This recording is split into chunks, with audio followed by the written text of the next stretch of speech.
Bulaliya, bulaliya, bulaliya zai shauɗa. A ga shatan na Anas ɗan soja mai waka. Ƙasa ta rikice,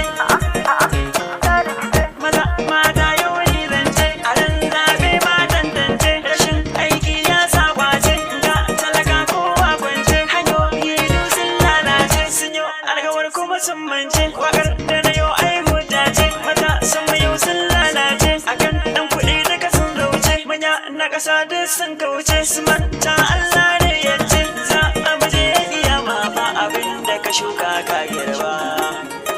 Kaji? Haka, haka,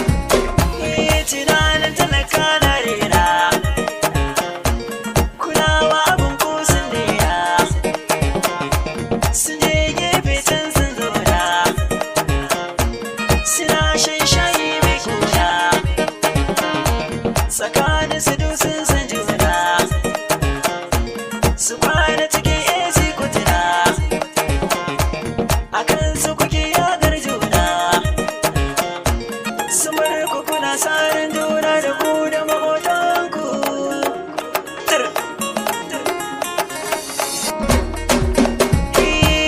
Talaka ka gane ‘yancinka,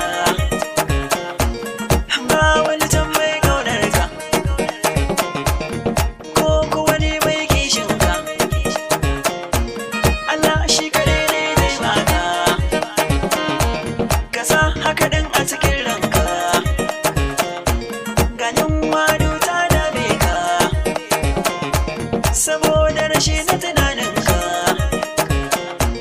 a baya abin suka yi gunka, ka dage sai ka zabe su.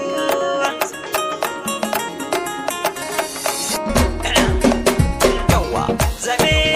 yau ya daga, sun kai 'ya'yan sojan daga, sun nemo kuɗaɗen daga,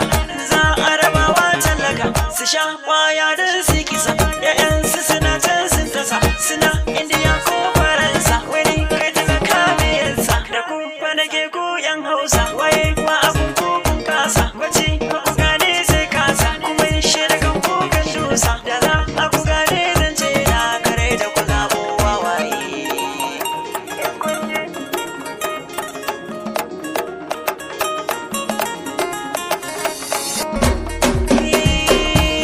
A manya wane ne mai san talaka, na duba ne kuma na auna ba shakka, talaka kai ke haukar ka, ba wani mai san ka, burinsu su nemi kuɗaɗen su, su bai ma 'ya'yansu, karatu ma ya girme ka, sai dai 'ya'yansu, don Allah talaka ko gane ku bar su da halinsu, su mai shaida ku tamkar kaji, ya hatsi ne burin ku, ku yi nazari da tunani, ku gane ba sa ƙaunar ku, sai dai 'ya'yansu, sai dai matansu. Haka 08063764881.